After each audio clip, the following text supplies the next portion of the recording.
নমস্কার, শ্রমিক কথায় আমাদের সকলকে স্বাগত জানাই। Steel authority of India limited এটা হচ্ছে একটি রাষ্ট্রায়ত্ত সংস্থা। এর ভিতরে কর্মরত সকল কর্মী যারা স্থায়ী রয়েছেন বা যারা অস্থায়ী রয়েছেন তাদের মধ্যে যে স্যালারি আছে সেটার একটা আলাদা রকমেরই পার্থক্য এখানে দেখা দেয়। যেহেতু সেল বা স্টিল অথরিটি ইন্ডিয়া লিমিটেড একটি পিএসইউ মানে হচ্ছে পাবলিক সেক্টর আন্ডারটেকিং, এর সোজা কথা একটা অর্থ রয়েছে কি পিএসইউ যদি মনে করে কি আমার যে নিয়ম কানুনগুলো আমি নিজের মতো করে বানাতে চাই তো সে বানাতে পারে, সেখানে কেন্দ্র সরকার বা রাজ্য সরকার সেই রকম ভাবে হস্তক্ষেপ কিন্তু করতে পারে না। আজকে আমি আপনাদেরকে বার্নপুর ইস্কো স্টিল প্ল্যান্টে যে ন্যূনতম যে মজুরি সেটা ভার্সেস দুর্গাপুর স্টিল প্ল্যান্টে যে ন্যূনতম মজুরি সেটার নিয়ে সম্পূর্ণ তথ্য দিয়ে দেবো এই ভিডিওর মাধ্যমে। আর আপনারা যদি চ্যানেল নতুন এসেছেন চ্যানেলটি অবশ্যই সাবস্ক্রাইব করে পাশে যে নোটিফিকেশন বেলটা আছে ওটাকে অনেক ক্লিক করে দিন। আমি এরকম অনেক ইনফরমেটিভ ভিডিও আগামী দিনেও নিয়ে আসবো। তাহলে চলুন ভিডিওটি শুরু করা যাক। দেখুন, ওয়েস্ট বেঙ্গল লেবার কমিশনারের ওয়েবসাইটে একটা নোটিফিকেশন পাবলিশ হয়, সেটা মূলত জানুয়ারি মাসে একটা পাবলিশ হয়, ডিসেম্বর মাসে পাবলিশ হয়ে যায়, ওটা জানুয়ারি থেকে অ্যাপ্লিকেবল হয়ে যায়। আবার জুন মাসের লাস্টে একটা পাবলিক হয়, সেটা দেন জুলাই থেকে অ্যাপ্লিকেবল হয়ে যায়। তো এই সূত্রে কি করতে হবে দেখুন, যদি আপনি বার্নপুর ইস্কো স্টিল প্ল্যান্টে রয়েছেন সেখানে যদি কোনো আউটসোর্সিং ওয়ার্কার হিসেবে আপনি কাজ করছেন তাহলে unskilled worker, semi skilled worker, skilled worker, highly skilled worker এই চারটি শ্রেণীতে আপনার স্কিল ক্যাটাগরিকে ভাগ করা হয়েছে। এবার দেখুন আনস্কিল মানে কি হচ্ছে, আনস্কিল মানে হচ্ছে সম্পূর্ণ অজ্ঞান বা অকৌশল। এরপর যেটা সেমি স্কিল রয়েছে সেটা হচ্ছে অর্ধ কৌশল। স্কিল্ড মানে হচ্ছে কৌশল প্রাপ্ত কর্মচারী, আবার হাইলি স্কিল মানে হচ্ছে অতি কৌশল প্রাপ্ত কর্মচারী। সেখানে যেটা দুর্গাপুর রয়েছে সেখানে শুধু দুটো ভাগ রয়েছে, দুটো শ্রেণী। আবার দুর্গাপুরে কেন্দ্র সরকারের ন্যায় নীতি নির্ধারণ করে ওখানে মিনিমাম ওয়েজটা দেওয়া হয়। তাছাড়া ওখানে আদার্স আরো অনেক রকম ধরনের সাবসিডি রয়েছে। আমি আজকে মূলত আপনাকে একটা আইডিয়া দিয়ে দেবো, সেটা নিয়ে আপনি বুঝতে পেরে যাবেন যে এটার মধ্যে কতটা পার্থক্য। মোটামুটি যদি আমি এস্টিমেট করে বলি আপনাকে, তাহলে বার্নপুর আর দুর্গাপুরের মধ্যে 4,000 টাকার একটা বড় পার্থক্য দেখা দিচ্ছে। সেটা মেন যে কারণ হচ্ছে, সেই কারণটা হলো বার্নপুরে যে ইস্কো স্টিল প্ল্যান্ট রয়েছে সেটা পশ্চিমবঙ্গ সরকারের ন্যূনতম যে মজুরি আছে সেটা মেনে নিয়ে নিজের ওয়ার্কারদেরকে কাজে লাগান। আবার দুর্গাপুর স্টিল প্ল্যান্ট কেন্দ্র সরকার যে ন্যূনতম যে মজুরি রয়েছে সেটা নির্ধারণ করে আউটসোর্সিং ওয়ার্কারদেরকে দিয়ে থাকেন। তাহলে এখানে পার্থক্যটা এখানেই দাঁড়িয়ে দেয়। তো পার্থক্যটা হওয়ার কারণ হচ্ছে যদি আমরা কেন্দ্র সরকারের ন্যায় নীতি নির্ধারণ করতে চাই না তাহলে আমরা নাও করতে পারি। এটাই হচ্ছে একটা পিএসইউ বা একটা অটোনমাস বডির মূল মন্ত্র। এই পলিসিটা বের করে একজন পিএসইউ বা একটা পিএসইউ মনে করুন বার্নপুরের আমি কথা বলছি, তো বার্নপুর এই ফর্মুলাটাকে ইউজ করে বিগত 1 দশক ধরে আউটসোর্সিং ওয়ার্কারদেরকে কাজে লাগাচ্ছেন, কিন্তু কেন্দ্র সরকার বেতন নীতি নির্ধারণ করছেন না। সেই জায়গাতে দুর্গাপুর কিভাবে করছে সেটা আমাদেরকে দেখতে হবে, কেননা পশ্চিমবঙ্গ সরকারের ভেতরে বা পশ্চিমবঙ্গের একটা রাজ্যের মধ্যেই দুটো স্টিল প্ল্যান্ট রয়েছে, আর এর পার্থক্য হচ্ছে মাত্র 40 কিলোমিটার। বার্নপুর থেকে দুর্গাপুর 40 কিলোমিটার ডিস্টেন্সের মধ্যেই রয়েছে। তাহলে চলুন আমি আপনাকে একটা খাতায় লিখে রেখেছি, সেই জিনিসটাকে আমি আপনাকে দেখিয়ে আপনাকে বুঝিয়ে দেবো কি কি রকম ভাবে এই যে সামঞ্জস্যটা এখানে হচ্ছে না বা বিভেদ তৈরি হচ্ছে। চলুন দেখে নেওয়া যাক।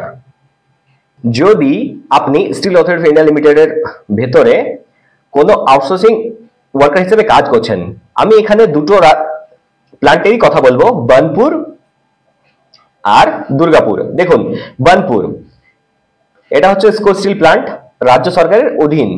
এখানে আনস্কিল ওয়ার্কারদের যে ন্যূনতম মজুরি হচ্ছে সেটা 393 টাকা ইন্টু 26 দিন প্লাস 3,300 টাকা, এটা ওয়েলফেয়ার অ্যালাউন্স দেওয়া হয়, রামবিলাস পাসওয়ান ওয়েলফেয়ার অ্যালাউন্স। এটা কিন্তু প্রত্যেকটা ক্যাটাগরির জন্য কিন্তু সমান, এখানে কোনো এর বিভেদ নেই, মানে 3,300 টাকা এটা কিন্তু ফিক্সড। এরপর দেখুন সেমি স্কিল ওয়ার্কের ক্ষেত্রে 432 টাকা ইন্টু 26 দিন, আবার স্কিল ওয়ার্কের ক্ষেত্রে 475 টাকা ইন্টু 26 দিন, আবার হাইলি স্কিল ওয়ার্কারের ক্ষেত্রে 523 টাকা ইন্টু 26 দিন প্লাস 3,300। এবার প্রত্যেকটাতে 3,300 কিন্তু এখানে ফিক্সড রয়েছে। এছাড়া যখন আপনি আপনার স্যালারিটা ড্র করবেন তখন দেখবেন পিএফ, ইএসআই, পিটি মানে হচ্ছে প্রফেশনাল ট্যাক্স ডিডাকশন হবে, তারপর আপনি নেট স্যালারিটা পাবেন। এরপর দেখুন দুর্গাপুর, সেখানে দুর্গাপুর যেটা রয়েছে এখানে যে ডিফারেন্সটা আমি আপনাকে বলছি বারবার, তো ডিফারেন্স হচ্ছে 40 কিলোমিটার। 40 কিলোমিটার দূরত্বে থাকা একটা প্লান্ট দিতে মোটেও পারছে না দুর্গাপুরের নাই বার্নপুরে। এটা কিভাবে আমি মোটেও বুঝতে পারছি না, কিন্তু তাও এখানে দেখুন দুর্গাপুর স্টিল প্লান্ট কেন্দ্র সরকারের অধীন, বার্নপুর রাজ্য সরকারের অধীনে রয়েছে, আবার দুর্গাপুর কেন্দ্র সরকারের অধীনে রয়েছে। একই স্টেট কিংবা দুটো জায়গাতে দু রকমের পলিসি চলছে, এটা যথাযথ অন্যায় একটা। তারপর দেখুন এখানে এখানে কিন্তু আমি ওয়ার্কস, প্রজেক্টস, টাউন সার্ভিসেস আর নন ওয়ার্কসটা কিন্তু এখানে মেনশন করিনি, কেননা এটা সবগুলোর উপরই অ্যাপ্লিকেবল।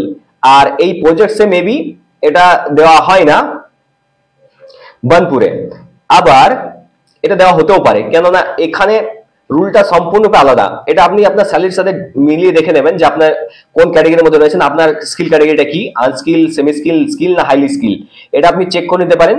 তো হাইলি স্কিলে যদি আপনি যাচ্ছেন তাহলে নেট আপনার স্যালারিটা মোটামুটি এস্টিমেট আমি করতে পারি 15,000 টাকা আপনি পাচ্ছেন নেট।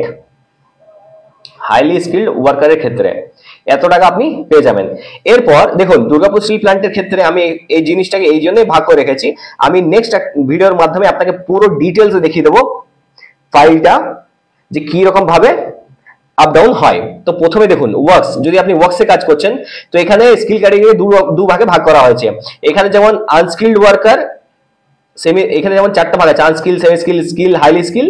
কিন্তু এখানে আনস্কিল্ড আর স্কিল্ড মানে এই ভাগটা দেখুন এই জায়গাটার সাথে যদি আপনি ম্যাচ করান তাহলে এইটা আর এইটা রয়েছে unskilled, either unskilled worker or skilled worker. আপনি হয়তো আনস্কিল্ডের স্যালারি পাবেন, এটা পাবেন, নয়তো এটা পাবেন। এর মাঝে যে সেমি স্কিল্ড বা হাইলি স্কিল্ড আছে এইটা কিন্তু এখানে দেওয়া হচ্ছে না, এটা মোটেও এখানে দেওয়া হচ্ছে না, বা এখানে হয়তো এটা নেই। এরপর এই জায়গাটা দেখুন ওয়ার্কসের ক্ষেত্রে দেখুন আনস্কিল্ড ওয়ার্কার 848 টাকা 26 দিন 22,050 টাকা, আবার স্কিল ওয়ার্কারের ক্ষেত্রে 867 টাকা into 26 দিন 22,531 টাকা। প্রজেক্টসের ক্ষেত্রে দেখুন আনস্কিল ওয়ার্কারের ক্ষেত্রে 748 টাকা into 26 দিন 19,450 টাকা, আবার স্কিল ওয়ার্কারের ক্ষেত্রে 767 টাকা into 26 দিন 19,931 টাকা। আবার টাউন সার্ভিসেস দেখুন ইলেকট্রিক্যাল আনস্কিল ওয়ার্কারের ক্ষেত্রে 849 টাকা into 26 দিন 22,094 টাকা, আবার স্কিল ওয়ার্কারের ক্ষেত্রে 868 টাকা into 26 দিন 22,580 টাকা। আবার নন ওয়ার্কসের ক্ষেত্রে দেখুন আনস্কিল ওয়ার্কার 541 টাকা into 26 দিন 14,067 টাকা, আবার স্কিল ওয়ার্কের ক্ষেত্রে 552 টাকা 552 টাকা into 26 দিন 14,354 টাকা। আবার দেখুন পিএফ, ইএসআই, প্রফেশনাল ট্যাক্স ডিডাকশনের পর নেট স্যালারি আপনার দাঁড়াবে। এই নোটিফিকেশনটা আপনি দুর্গাপুর স্টিল প্ল্যান্টের যে অফিসিয়াল ওয়েবসাইট রয়েছে, যারা ওখানে কাজ করছেন তাদেরকে আপনি তার কাছ থেকে আপনি এটা চেয়ে নিতে পারেন। এটা হচ্ছে নোটিফিকেশন নাম্বার, এটা এখানে আপনি পেয়ে যাবেন। যেমন ইসকো স্টিল প্ল্যান্টের অফিসিয়াল ওয়েবসাইট আপনি পাবেন, সেরকম এখানে আপনি এটা পেয়ে যাবেন। এই জায়গাটা আপনি নোট করে নিতে পারেন। এই দেখুন নাম্বার দেওয়া আছে HRCLC ওয়েজ জানুয়ারি 2025 126 এটা দুর্গাপুর স্টিল প্ল্যান্টের ওয়েবসাইটে আপনি পেয়ে যাবেন। যদি এই ভিডিওটা আপনার ইনফরমেটিভ লেগেছে তো চ্যানেলটি অবশ্যই সাবস্ক্রাইব করে পাশে যে নোটিফিকেশন বেলটা আছে ওটাকে অলে ক্লিক করে দিন, আর ভিডিওতে একটি লাইক অবশ্যই করবেন। আমি এরকম আরো অনেক ইনফরমেটিভ ভিডিও আগামী দিনও নিয়ে আসবো। ধন্যবাদ।